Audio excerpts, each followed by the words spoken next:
Hi friends, ఈరోజు మనం చాలా సున్నితమైన అంశం గురించి తెలుసుకోబోతున్నాం. సమాజంలో యుక్త వయసులో ఉన్న పిల్లలు వాళ్ళ భావాలు, వాళ్ళ ఆలోచనలు కాస్త డిఫరెంట్గా ఉంటున్నాయి.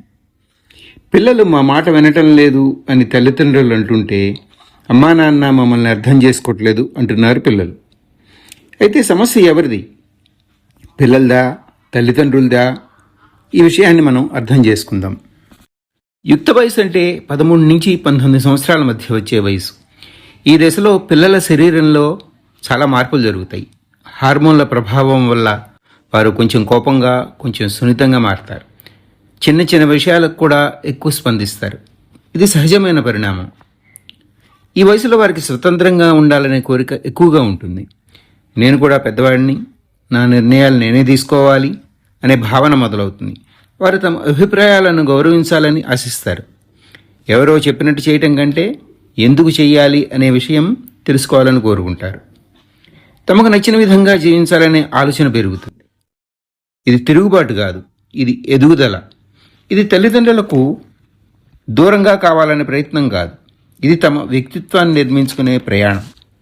ఈ దశలో వారు తమ ఆలోచనలు, అభిరుచులు, కలలు, లక్ష్యాలను గుర్తు చేసుకునే ప్రయత్నం చేస్తారు. కొన్నిసార్లు వారు గందరగోళానికి లోనవుతారు, కొన్నిసార్లు తప్పులు కూడా చేస్తారు. కానీ ఆ తప్పుల ద్వారానే వారు నేర్చుకుంటారు, పరిపక్వత సాధిస్తారు. అందుకే ఈ వయసును అర్థం చేసుకోవడం చాలా అవసరం. విమర్శించడం కంటే వినటం, ఆదేశించడం కంటే అర్థం చేసుకోవటం, ఒత్తిడి చేయటం కంటే ప్రోత్సహించటం ముఖ్యం. ఎందుకంటే యుక్త వయసు ఒక సమస్య కాదు, అది జీవితంలో అత్యంత ముఖ్యమైన రూపాంతర దశ. ఇకపోతే మొబైల్ ఫోన్ గురించి మాట్లాడుకుంటే, నిజంగా ఇది ఒక పెద్ద సమస్యగా కనిపిస్తున్నా అసలు సమస్య మొబైల్ కాదు, అది ఒక సాధనం మాత్రమే. మనం దాన్ని ఎలా ఉపయోగిస్తున్నామన్నదే ముఖ్యం. పిల్లల చేతిలో మొబైల్ ఉంది కాబట్టి అది ప్రమాదమని అనుకోవటం కంటే వారు దాన్ని ఎలా ఉపయోగిస్తున్నారన్నది గమనించాలి. ఈ రోజుల్లో చదువులు, ప్రాజెక్టులు చాలా వరకు ఆన్లైన్లోనే ఉంటున్నాయి. కాబట్టి పూర్తిగా మొబైల్ తీసేయటం సరైన పరిష్కారం కాదు. అలా చేస్తే వారు మరింత దాచిపెట్టే ప్రయత్నం చేస్తారు. దూరం మరింత పెరుగుతుంది. దూరం పెట్టడం కంటే వాళ్ళతో కూర్చుని సోషల్ మీడియా గురించి ప్రశాంతంగా మాట్లాడాలి. ఆన్లైన్లో ఉన్న మంచి విషయాలు ఏమిటి, అలాగే హానికరమైన విషయాలు ఏమిటి అన్నది స్పష్టంగా వివరించాలి. ఏది ఉపయోగకరమో, ఏది ప్రమాదకరమో వారికి అర్థమయ్యేలా చెప్పాలి. ఫేక్ అకౌంట్స్, సైబర్ మోసాలు, వ్యక్తిగత సమాచారం పంచుకోవటం వల్ల వచ్చే ప్రమాదాలు, తెలియని వ్యక్తులతో మాట్లాడటం వల్ల వచ్చే సమస్యలు, ఇవన్నీ స్పష్టంగా భయపెట్టకుండా అర్థమయ్యేలా చెప్పాలి. ముఖ్యంగా ఒక విషయం వారికి తెలియజేయాలి. మానిటరింగ్ అంటే స్పైయింగ్ కాదు, అది కేరింగ్ అని.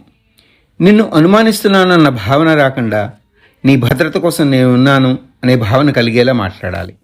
మనం చూసుకోవటం వాళ్ళపై అవిశ్వాసం కాదు, అది కేర్ అని వారికి అర్థమయ్యేలా చేయాలి. పిల్లలతో ఓపెన్గా మాట్లాడితే వారు కూడా తమ అనుభవాలు మనతో పంచుకుంటారు. ఏదైనా అనుమానాస్పదమైన మెసేజ్ వచ్చినా, ఎవరో ఇబ్బంది పెట్టినా భయపడకుండా మన దగ్గరకు వస్తారు. అదే నిజమైన భద్రత. మొబైల్ తీసేయటం కంటే బాధ్యతగా ఉపయోగించడం, నేర్పించడం ముఖ్యం. ఇక్కడ గుర్తుంచుకోవాల్సిన విషయం ఏంటంటే, టెక్నాలజీని ఆపలేం, కానీ దాన్ని సరైన దారిలో ఎలా ఉపయోగించాలో మాత్రం నేర్పించవచ్చు. అదే తల్లిదండ్రుల పాత్ర. ఇంకో పెద్ద ఒత్తిడి చదువు మరియు కెరీర్ గురించి ఉంటుంది. చాలా ఇళ్లల్లో పిల్లల విలువను మార్కులతోనే కొలుస్తున్నారు. ఎన్ని మార్కులు వచ్చాయి, ర్యాంక్ ఎంత వచ్చింది అన్నదే ప్రధానాంశంగా మారిపోయింది. కానీ ప్రతి పిల్లాడు ఒకేలా ఉండడు. ప్రతి ఒక్కరిలో ప్రత్యేకమైన ప్రతిభ ఉంటుంది.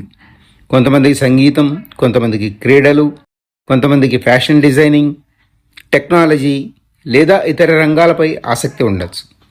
మనం వారి ఆసక్తులను గమనించి అర్థం చేసుకుని ప్రోత్సహిస్తే వారు ఖచ్చితంగా రాణిస్తారు. ఒకసారి విఫలమైతే వారు ఓడిపోయినట్లు కాదు. ఓటమి అనేది జీవితంలో పాఠం మాత్రమే.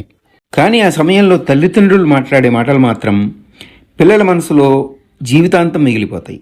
ఎందుకు ఇలా చేసావని మందలించడం కంటే, పర్వాలేదు మేమున్నాం అని చెప్పడం ఎంతో గొప్పది. ఆ ఒక్క మాట ఒక టీనేజ్ పిల్లాడికి అపారమైన ధైర్యాన్ని ఇస్తుంది.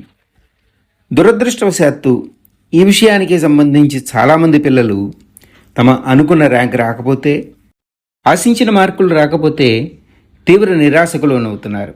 కొంతమంది ఆ ఒత్తిడిని తట్టుకోలేక ప్రాణాల మీదకే తెచ్చుకుంటున్నారు. ఇది చాలా బాధాకరమైన విషయం. ఒక పరీక్షలో వచ్చిన ఫలితం జీవితాన్ని నిర్ణయించదు, కానీ ఆ సమయంలో వారు ఒంటరిగా ఫీల్ అవుతారు. నేను ఇంకా దేనికి పనికిరాను అనే భావన వారిని లోపల నుంచి కుంగదీస్తుంది. అందుకే తల్లిదండ్రులు చాలా జాగ్రత్తగా ఉండాలి. మార్కుల కంటే పిల్లల మనసు ముఖ్యమని గుర్తుంచుకోవాలి. ఫలితం వచ్చిన రోజే కాదు, ఆ ఫలితానికి ముందు నుంచే వారితో నిలబడాలి, భరోసా ఇవ్వాలి. ఆ భరోసాలో నమ్మకం ఉంటుంది, ప్రేమ ఉంటుంది. ఆ భరోసాతో ఉన్న పిల్లవాడు మళ్ళీ లేచి నిలబడతాడు. పిల్లలు తమ తప్పులను సరిదిద్దుకుని మరింత బలంగా ముందుకు సాగుతారు. పరీక్ష ఒక భాగం మాత్రమే, జీవితం కాదు.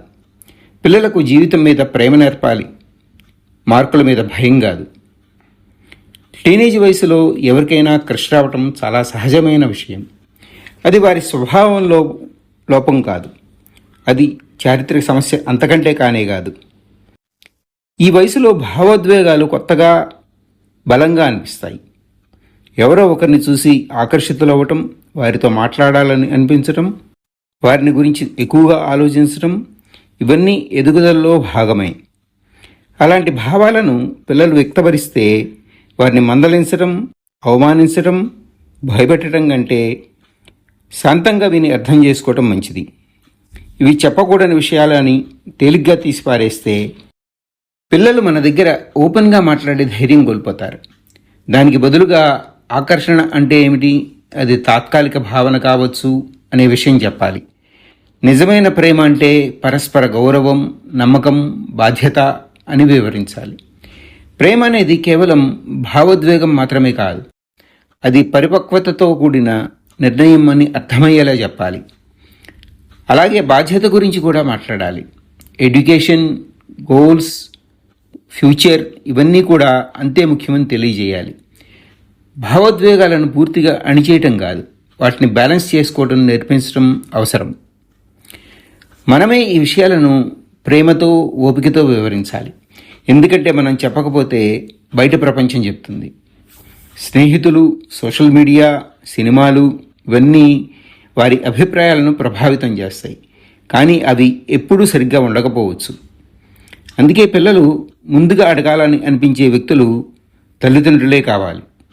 ఇది భయంతో కాదు, నమ్మకంతో ఏర్పడిన సంబంధం కావాలి. ఈ రోజుల్లో చాలామంది టీనేజ్ పిల్లలు మానసిక ఒత్తిడితో బాధపడుతున్నారు. బయటకు వారు నవ్వుతూ సాధారణంగా కనిపించినా లోపల మాత్రం ఒంటరితనం, భయం, అనిశ్చితి ఉండొచ్చు. కొన్నిసార్లు వారు ఏ కారణం లేకుండా కోపంగా ప్రవర్తించవచ్చు. ఎక్కువ సమయం ఒంటరిగా గడపడం, కుటుంబంతో మాట్లాడకపోవటం, ఇష్టమైన పనులపైన ఆసక్తి తగ్గిపోవటం ఇవి సాధారణ మార్పులు అని తీసిపారేయలేం. పిల్లలు నేను బాగానే ఉన్నానని చెప్పినా వారి ప్రవర్తనలో మార్పులు కనిపిస్తే మనం జాగ్రత్తగా గమనించాలి. వారిని తప్పుపట్టడం కంటే నెమ్మదిగా దగ్గరగా వెళ్ళి మాట్లాడాలి. నీకు ఏదైనా బాధ ఉందా అని ప్రేమతో అడిగితే కొన్నిసార్లు పిల్లలు మనతో వారి మనసులో ఉన్న బాధ గురించి చెప్పే అవకాశం ఉంటుంది. వారు వెంటనే చెప్పకపోయినా మనం ఓపికగా ఉంటే, నిజంగా వినడానికి సిద్ధంగా ఉన్నామని వారికి అనిపిస్తే ఒకరోజు వారు స్వచ్ఛంగా, నిర్మోహమాటంగా మనతో మాట్లాడటం ప్రారంభిస్తారు. అవసరమైతే కౌన్సిలింగ్ లేదా మానసిక ఆరోగ్య నిపుణుల సహాయం తీసుకోవటంలో ఎలాంటి తప్పు లేదు. అది బలహీనత కాదు. ఎలా జ్వరం వస్తే డాక్టర్ దగ్గరికి వెళ్తామో అలాగే మనసుకు గాయం అయితే కూడా నిపుణుల సహాయం అవసరం అవుతుంది. మానసిక ఆరోగ్యం కూడా శారీరక ఆరోగ్యంలాగే ఎంతో ముఖ్యమైనది. పిల్లల మనసు ఆరోగ్యంగా ఉంటేనే వారు చదువులోనూ జీవితంలోనూ ముందుకు సాగగలరు. నమ్మకం అనేది ఒక్క రోజులో రాదు, అది క్రమంగా పెరుగుతుంది. మాటలతో కాదు, మన ప్రవర్తనతో పెరుగుతుంది. మనం పిల్లలతో ఎలా మాట్లాడుతున్నాం, వారు తప్పు చేసినప్పుడు ఎలా స్పందిస్తున్నాం, వారి భావాలను ఎంతవరకు గౌరవిస్తున్నాం, ఇవన్నీ నమ్మకాన్ని నిర్మించే ఇటుకలు లాంటివి. పిల్లలు తప్పు చేసినప్పుడు వారిని అవమానపరచకుండా, అందరి ముందు తిట్టకుండా, శాంతంగా అర్థం చేసుకుంటూ మాట్లాడితే వారు మళ్ళీ మన దగ్గరకు వస్తారు. తప్పు చేశావు అని గట్టిగా చెప్పడం కంటే ఇలా చేస్తే ఇంకా బాగుండేది అని చెప్పడం వారి మనసును గాయపరచదు. అవమానం వారిని దూరం చేస్తుంది. అర్థం చేసుకోవటం వారిని మనకు దగ్గర చేస్తుంది. ఇంట్లో చిన్న చిన్న విషయాలలో తీసుకునే నిర్ణయాలలో వారిని భాగస్వాములుగా చేస్తే వారు తమ అభిప్రాయానికి విలువ ఉందని భావిస్తారు. ఆ భావన వారి మనసులో ఆత్మవిశ్వాసాన్ని పెంచుతుంది. అలా బాధ్యతతో మాట్లాడే అవకాశం ఇస్తే వారు ఆలోచించి నిర్ణయం తీసుకోవటం నేర్చుకుంటారు. అది వారి వ్యక్తిత్వ వికాసానికి చాలా ఉపయోగపడుతుంది. అలాగే పిల్లలకు కూడా బాధ్యతలు ఉన్నాయనే విషయం స్పష్టంగా చెప్పాలి. ఇంటి పనుల్లో సహాయం చేయటం, పెద్దలను గౌరవించటం, సమయాన్ని సరిగ్గా వినియోగించటం, డబ్బును పొదుపుగా మరియు అవసరానికి తగిన విధంగా ఖర్చు చేయటం, నిజాయితీగా వ్యవహరించటం, డిజిటల్ ప్రపంచంలో జాగ్రత్తగా ప్రవర్తించటం, ఇవన్నీ వారి ఎదుగుదలలో కీలకమైన భాగాలు. ఇవి చిన్న విషయాలుగా అనిపించినా భవిష్యత్తులో మంచి పౌరులుగా, బాధ్యత గల వ్యక్తులుగా మారటానికి ఇవే పునాది. స్వేచ్ఛ అంటే ఏది కావాలంటే అది చేయటం కాదు. స్వేచ్ఛ అనేది నియమాలు లేకుండా జీవించడం కాదు. స్వేచ్ఛకు ఎప్పుడూ బాధ్యత తోడుండాలి. బాధ్యతతో కూడిన స్వేచ్ఛనే నిజమైన స్వతంత్రత అని వారికి అర్థమయ్యేలా చేయాలి. చివరగా ఒక చిన్న విషయం మనందరం గుర్తుంచుకోవాలి. పిల్లలు మారిపోతున్నారని మనం అనుకుంటున్నాం, కానీ నిజానికి మారింది కాలం. మనం చిన్నప్పుడు చూసిన ప్రపంచం ఇది కాదు. అప్పట్లో సోషల్ మీడియా లేదు, మొబైల్స్ లేవు, ఇంత పోటీ లేదు, ఇంత సమాచార ఒత్తిడి లేదు.